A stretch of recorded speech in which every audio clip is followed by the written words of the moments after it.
नमस्कार दोस्तों, welcome back to our YouTube channel. मेरा नाम है ज्योति। जैसा कि आप जानते हैं कि मैं आपको इस यूट्यूब चैनल पर विद्या स्कूल के एंट्रेंस एग्जामिनेशन की प्रिपरेशन करा रही हूँ। तो दोस्तों, मैं लेके आई हूँ आपके लिए जीके की क्लास। तो शुरू करते हैं बिना किसी देरी के। Let's move to our slides. शुरू करते हैं आज की जीके की क्लास का पहला प्रश्न। तो आप देख पा रहे हैं स्क्रीन पर पहला प्रश्न है, पढ़िए। मैग्सेसे पुरस्कार पाने वाले प्रथम भारतीय कौन थे? यानी कि मैग्सेसे पुरस्कार पाने वाले पहले भारतीय कौन थे? तो मैग्सेसे पुरस्कार पाने वाले जो प्रथम भारतीय थे वो थे हमारे विनोबा भावे जी। कौन थे जी? विनोबा भावे। विनोबा भावे।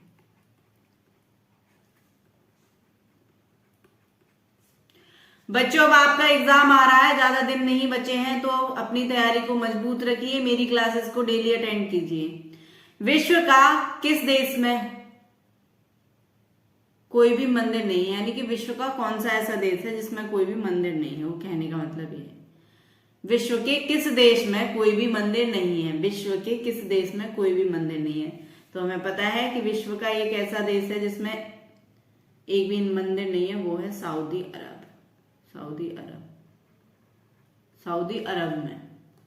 सऊदी अरब में एक भी मंदिर नहीं है। विश्व का एक इकलौता देश है। ठीक है, आगे चलते हैं।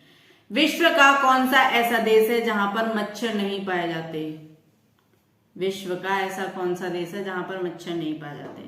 आप कह रहे होंगे मैम ऐसे देश में तो मुझे भी शिफ्ट कर दो। बच्चों, मुझे भी शिफ्ट होना है ऐसे देश में, लेकिन नहीं, हमारा भारत सबसे महान है, तो हमें यहीं रहना चाहिए, बेशक मच्छर है।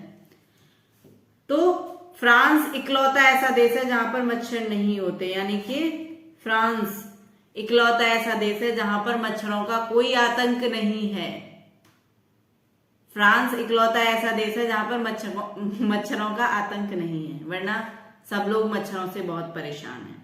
बढ़ते हैं हमारे अगले प्रश्न की तरफ। तो हमारा अगला प्रश्न है, हाल ही में किस राज्य को अलग करके तेलंगाना राज्य बनाया गया है? यानी किस राज्य को दो भागों में तोड़ के तेलंगाना राज्य बनाया गया है, या फिर ऐसे भी बोल सकते हैं कि किस राज्य में से तेलंगाना राज्य बनाया गया है? तो मैं आपको बता दूं कि आंध्र प्रदेश में से तेलंगाना राज्य बनाया गया है। कौन सा? आंध्र प्रदेश में से। अच्छा जी, मैं आपको बता दूं, पहले जो आंध्र प्रदेश की राजधानी हुआ करती थी वो हुआ करती थी हैदराबाद, लेकिन अब हैदराबाद किसकी राजधानी होती है? तेलंगाना की राजधानी क्या होती है? मैंने कहा देखो, राजधानी होती है हैदराबाद। तो आप पूछोगे मैम अच्छा, तेलंगाना की तो हैदराबाद हो गई, तो अब आंध्र प्रदेश की कौन सी राजधानी हो जाएगी? तो मैंने कहा देखो, अब जो आंध्र प्रदेश बचा उसकी राजधानी हो जाएगी अमरावती। क्लियर है? ओके, बढ़ते हैं हमारे अगले प्रश्न की तरफ। ये हमारा प्रश्न है जिसको बच्चा जानता होगा। हिंदी दिवस कब मनाया जाता है? हिंदी दिवस कब मनाया जाता है? कौन सी तिथि को हिंदी दिवस मनाया जाता है? मैंने कहा देखो, हर एक कोई जानता है, 14 सितंबर को क्या मनाया जाता है? हिंदी दिवस मनाया जाता है। वैसे तो सब हम हिंदुस्तान के वासी हैं, तो हमें हिंदी दिवस की जरूरत नहीं होनी चाहिए, लेकिन फिर भी कुछ ऐसे लोग हैं जिनको अपनी मातृभाषा के प्रति जागरूक करना पड़ता है, तो हम उस उपलक्ष्य में हिंदी दिवस मनाते हैं, हिंदी सप्ताह भी मनाते हैं। ठीक है, आगे चलते हैं। ऐसा कौन सा देश है जो आज तक किसी का गुलाम नहीं हुआ? ऐसा कौन सा देश है जो आज तक किसी का गुलाम नहीं हुआ? कौन सा देश है? तो मैं आपको बता दूं, हमारा पड़ोसी देश। आप बोलोगे हमारा पड़ोसी देश कौन सा? आप बोलोगे पाकिस्तान। मैंने कहा देखो, पाकिस्तान तो हमारा ही हिस्सा था, हमसे ही टूट के बना है। तो अच्छा, आपने बोला फिर वो भी, हम जब अंग्रेजों के अधीन रहे हैं तो वो भी रहा होगा। मैंने कहा बिल्कुल। आप बोलोगे अब हमारा पड़ोसी देश बांग्लादेश। मैंने कहा देखो, वो भी हमसे ही बना है। बंगाल के दो हिस्से हुए और बंगाल का जो पूर्वी हिस्सा है उसको बांग्लादेश नाम दे दिया गया। पहले उसको पूर्वी पाकिस्तान नाम दिया जाता था, लेकिन इंदिरा गांधी जब हमारी प्रधानमंत्री थी उस टाइम पर उन्होंने उसको पाकिस्तान से आजाद करवा के एक स्वाधीन देश बनवाया, स्वतंत्र राष्ट्र बना दिया। तो अब कौन सा बचा? आप बोलोगे हमारे पड़ोस में म्यांमार है, चाइना है। मैंने कहा ये भी किसी ना किसी के गुलाम रहे हैं। तो मैंने कहा देखो हमारे बिल्कुल हमारी सीमा से सटा हुआ हमारा छोटा सा नेपाल पड़ोसी देश जो है वो आज तक किसी का गुलाम नहीं हुआ। ठीक है, बढ़ते हैं अगले प्रश्न की तरफ। ऐसा कौन सा पेड़ है जिसमें लकड़ी नहीं होती? ऐसा कौन सा पेड़ है जिसमें लकड़ी नहीं होती? आप बोलोगे मैम कैसी बात कर रही हो, अगर पेड़ है तो उसमें लकड़ी तो होगी। मैंने कहा नहीं बच्चों, एक ऐसा भी पेड़ है जो बिना लकड़ी के होता है। आप बोलोगे ऐसा तो कोई नहीं दिखता। मैंने कहा हमारा केले का पेड़। केले के पेड़ में क्या नहीं होती? लकड़ी नहीं होती। और हमारे हिंदू धर्म में केले के पेड़ की पूजा भी की जाती है। आगे बढ़ते हैं हमारे अगले प्रश्न की तरफ। कंगारू किस देश का राष्ट्रीय चिन्ह है? कंगारू किस देश का राष्ट्रीय चिन्ह है? किस देश का राष्ट्रीय चिन्ह है? बच्चा बच्चा जानता है कि कंगारू जो है वो ऑस्ट्रेलिया का राष्ट्रीय चिन्ह है। ऑस्ट्रेलिया का राष्ट्रीय चिन्ह है। क्लियर है? बढ़ते हैं अगले प्रश्न की तरफ। कंचनजंगा, सॉरी वो कंचनजंगा है, कंचनजंगा पर्वत शिखर कहां स्थित है? मैं इसको अच्छे से लिख देती हूँ, ये है कंचनजंगा। कंचनजंगा पर्वत शिखर यानी कि कंचनजंगा पर्वत शिखर कहां पर है बताइए जरा।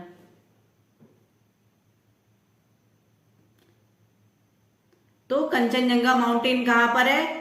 कंचनजंगा माउंटेन है हमारे सिक्किम में। कहां पर है? हमारे सिक्किम में। आप बोलोगे सिक्किम में? अच्छा जी मैम, मुझे तो सिक्किम की राजधानी नहीं पता। मैंने कहा हमारे सिक्किम की राजधानी है दार्जिलिंग। दार्जिलिंग बहुत ही सुंदर जगह है। देश में सबसे ज्यादा एटीएम किस बैंक के हैं? अगला प्रश्न क्या है हमारा? देश में सबसे ज्यादा एटीएम किस बैंक के हैं? तो आप कहोगे मैम मैंने तो गिने नहीं है, मुझे तो ये नहीं पता कि मेरे शहर में किस बैंक के हैं। मैंने कहा आपको तो नहीं पता, लेकिन हमारी सरकार में हर एक चीज का लेखा जोखा होता है, हर एक चीज का हिसाब होता है। तो मैं बता दूं कि एसबीआई जो हमारी बैंक है उसके देश में, पूरे देश में सबसे ज्यादा एटीएम हमारे एसबीआई के हैं। किसके हैं? एसबीआई। अब एसबीआई आप बोलोगे इसकी फुल फॉर्म क्या है? State bank of India. State bank of India. State bank of India SBI. ठीक है, क्लियर? बढ़ते हैं हमारे अगले प्रश्न की तरफ। अगला प्रश्न है हमारा, देश बंधु के नाम से कौन जाने जाते हैं? देश बंधु के नाम से कौन जाने जाते हैं? तो देश बंधु के नाम से जाने जाते हैं आपके चित्तरंजन दास जी। कौन जाने जाते हैं? चित्तरंजन दास। ठीक है, तो देश बंधु के नाम से जाने जाते हैं चित्तरंजन दास जी।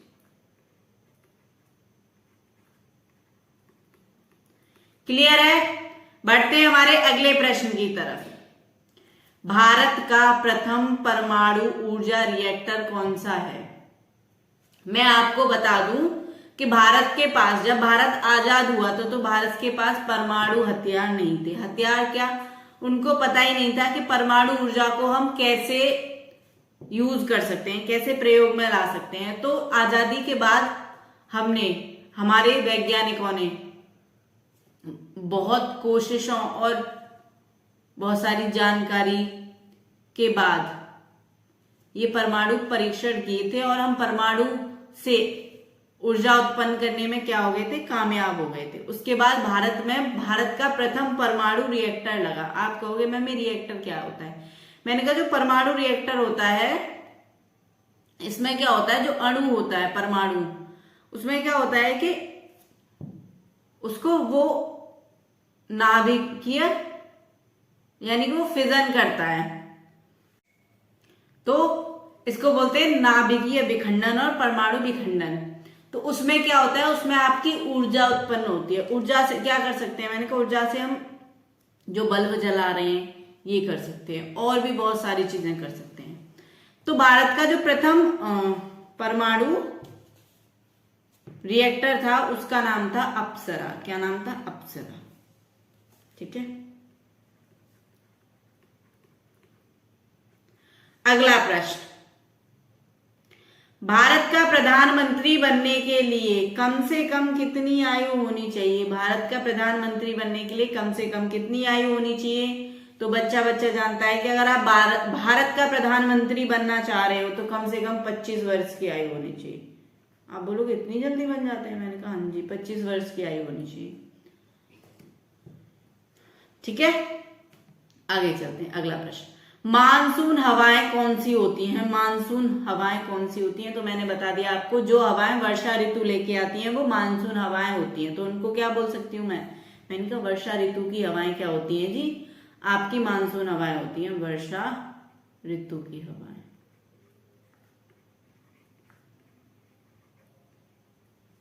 वर्षा ऋतु की हवाएं आपकी मानसून हवाएं होती हैं।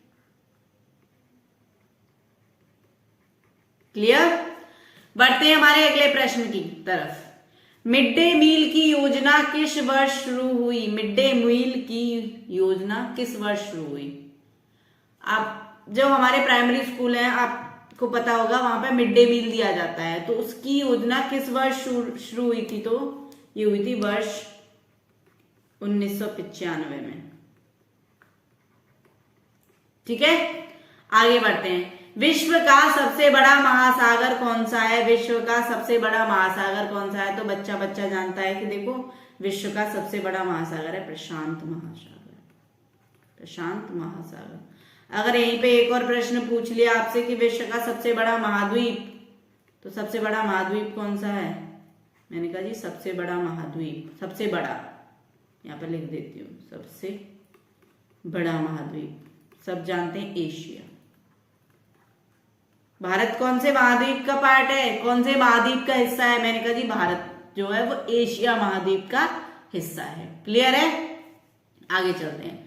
हमारे सौर परिवार में कुल कितने ग्रह हैं? मैंने कहा हमारे सौर परिवार में कुल 8 ग्रह हैं। कितने? 8 ग्रह।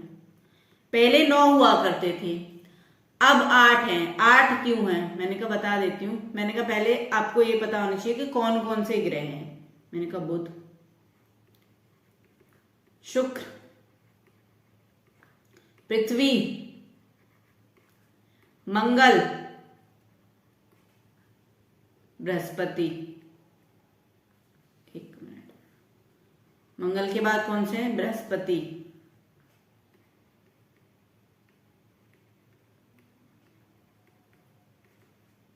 शनि, अरुण और वरुण। नेपच्यून और यूरेनस को क्या बोला जाता है?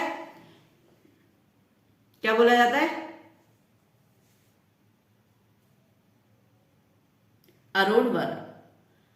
पहले यम यानी कि प्लूटो भी हमारा एक ग्रह हुआ करता था। पहले 9 हुआ करते थे, लेकिन यम के साथ यानी कि प्लूटो के साथ एक दिक्कत थी कि वो कभी कभी दूसरे की ऑर्बिट में चला जाता था। ठीक है, तो उसको बौना ग्रह बोल दिया गया है। अब उसको ग्रहों की कैटेगरी से हटा के यानी कि ग्रहों की प्रणाली से हटा के उसको बौना ग्रह की प्रणाली में रख दिया है कि अब वो क्या है? ग्रह नहीं है, बौना ग्रह है। ठीक है, जिसको इंग्लिश में बोलते हैं ड्वार्फ प्लैनेट। क्या बोलते हैं? Dwarf planet. अगला प्रश्न, हमारे सौर मंडल का सबसे बड़ा ग्रह कौन सा है? कौन नहीं जानता कि हमारे सौर मंडल का सबसे बड़ा ग्रह कौन सा है? मैंने कहा जी हमारे सौर मंडल का सबसे बड़ा ग्रह है बृहस्पति। अच्छा जी, क्लियर है?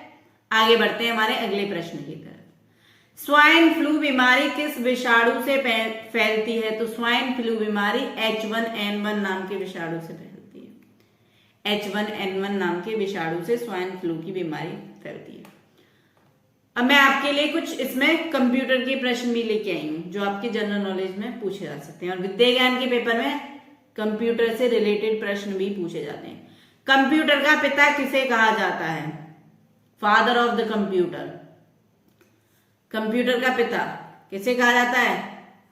Father of the computer. किसको कहा जाता है? मैंने कहा देखो बच्चा बच्चा जानता है कि चार्ल्स बेबेज किसको कहा जाता है? चार्ल्स बेबेज को कंप्यूटर का पिता कहा जाता है। Charles Babbage, Charles Babbage, Charles Babbage. ठीक है। कंप्यूटर की आईसी चिप्स किस पदार्थ की बनी होती हैं? कंप्यूटर की आईसी चिप्स किस पदार्थ की बनी होती हैं? तो मैं बता दूं, कंप्यूटर की आईसी चिप्स सिलिकॉन। किसकी बनी होती है? सिलिकॉन की। सिलिकॉन किस पदार्थ की बनी होती है? सिलिकॉन। इंग्लिश में बोलते हैं सिलिकॉन। ये क्या है? ये एक पदार्थ है। क्या है? पदार्थ है, एलिमेंट है ये। दिल्ली में लाल किला किसने बनवाया था? अगला प्रश्न है आपके सामने, दिल्ली में लाल किला किसने बनवाया था? देखो कोई भी बता सकता है कि दिल्ली का लाल किला मुगल बादशाह शाहजहां ने बनवाया था। मुगल बादशाह शाहजहां ने बनवाया था। किसने बनवाया था जी? मुगल बादशाह शाहजहां। वो अभी तक पढ़ाते पढ़ाते ना दिमाग में बहादुर शाह जफर ऐसे रट गया है कि मुंह से वही निकल गया। मुगल बादशाह शाहजहां। अच्छा, आपने कहा कि मैम दिल्ली का लाल किला इन्होंने बनवाया था। मैंने कहा हाँ जी बनवाया था। तो आप मुझे बता दिए ताजमहल किसने बनवाया था? मैंने कहा ये भी वो भी इन्होंने ही बनवाया था। लेकिन ताजमहल कहाँ पर है? दिल्ली में या आगरा में? तो देखो सबको पता है कि ताजमहल आगरा में है। तो दोस्तों ये थी हमारी आज की क्लास। तो मिलते हैं हम अगली क्लास में। तब तक के लिए हमारी वीडियोस को लाइक कीजिए, शेयर कीजिए, जिससे कि ज्यादा से ज्यादा बच्चे हमारी क्लासेस का फायदा उठा सके। और हमारे चैनल को सब्सक्राइब कर लीजिए, बेल आइकन प्रेस कर दीजिए, जिससे कि मेरी जब भी क्लास आए सबसे पहले आपको नोटिफिकेशन मिल जाए और आप अपनी तैयारी मजबूत कर सकें। तो मिलते हैं अगली क्लास में। तब तक के लिए जय हिंद, जय भारत।